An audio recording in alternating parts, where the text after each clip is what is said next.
we know a lot of your comedy comes from things that really piss you off. What are some of the things that really piss you off that you haven't really talked about on stage lately? Well, you catch me short because I don't have my computer at hand and I can't go look for a lot of stuff. I'm blessed with some pretty deep files. I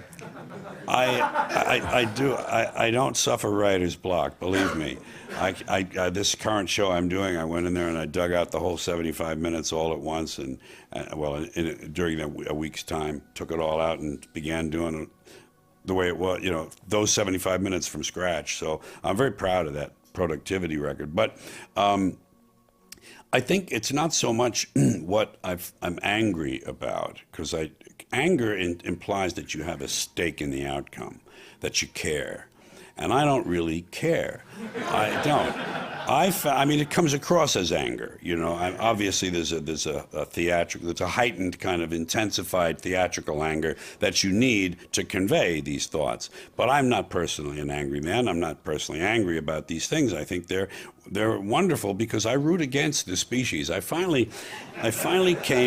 came to a realization, and this freed me as a writer. This was part of that transformation in the 90s. I realized I didn't really care about this outcome on this planet. I didn't care what happened to the species. I think this is a species that was given great gifts and had great potential and squandered them. I think this species squandered them. I think it chose poor ways of organizing itself socially and politically. I think it made a wrong turn when it came to buying the okey-doke that the spiritual leaders gave, the high priests. We turned it over to the high priests and the traders.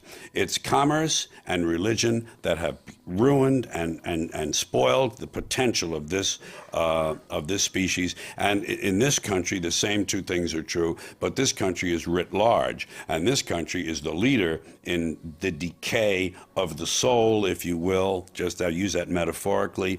It's just, and I just don't care what happens to this country. I don't care. I don't give a fuck. So, and you know what, the only anger there is, and I recognize one in my voice there, you know what that is? It's really a reflection of disappointment and disillusionment and being let down by my species. We had such great possibilities, and they're not being realized. They talk about poets and philosophers, and well, aren't there? Yes, there are. How much influence do they have? None. There are more people writing poetry in America than there are reading it. Imagine that.